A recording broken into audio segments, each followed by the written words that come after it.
नमस्कार। आज हम बात करेंगे ऐसे मुद्दे की जो भारत में यूट्यूब कंटेंट क्रिएटर्स और न्यूज एजेंसी एएनआई के बीच चल रहे विवाद से जुड़ा है। ये कहानी है कॉपीराइट क्लेम्स की, जिसके चलते कई यूट्यूबर्स की आजीविका खतरे में है। इसे आसान भाषा में समझते हैं।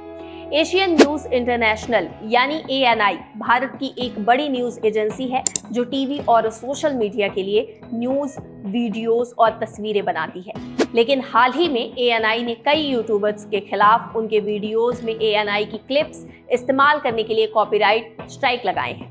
यूट्यूब की पॉलिसी के मुताबिक अगर किसी चैनल को 3 कॉपीराइट स्ट्राइक मिलते हैं तो उसका चैनल हमेशा के लिए डिलीट हो सकता है।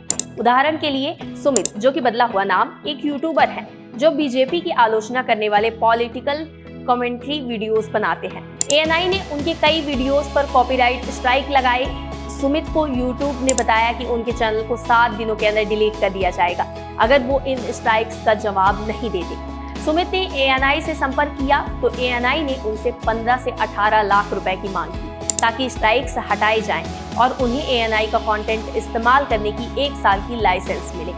सुमित के पास कोई चारा नहीं था और उन्होंने पूरी रकम चुकाई। अब एएनआई का नया बिजनेस मॉडल समझते हैं।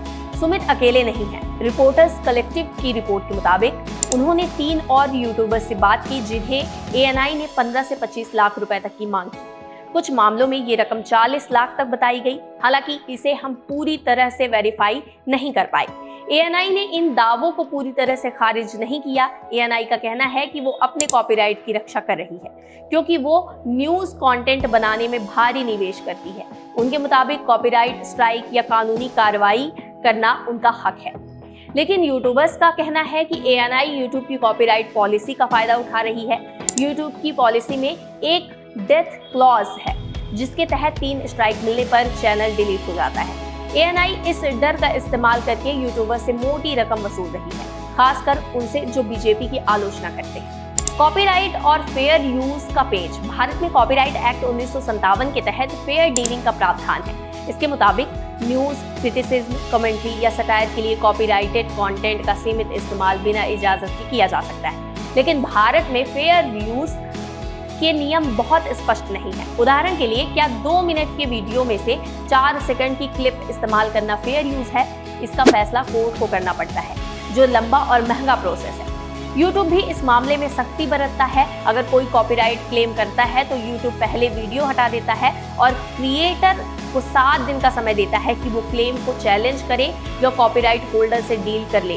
कई यूट्यूबर्स ने रिपोर्टर्स कलेक्टिव की रिपोर्ट में बताया कि एएनआई के क्लेम्स में 10 सेकंड से लेकर 30 सेकंड तक की छोटी क्लिप्स भी शामिल थीं, जो उनके वीडियोस में कमेंट्री के साथ इस्तेमाल की गई थी।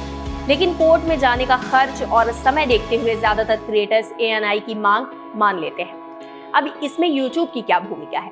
यूट्यूब का कहना है कि वो कॉपीराइट होल्डर्स और क्रिएटर्स के बीच बैलेंस बनाने की कोशिश करता है, लेकिन क्रिएटर्स का मानना है कि यूट्यूब भारत में सुरक्षित रास्ता चुनता है। वो कॉपीराइट क्लेम्स पर तुरंत वीडियो हटा देता है ताकि उसे कानूनी पचड़े में ना पड़ना पड़े।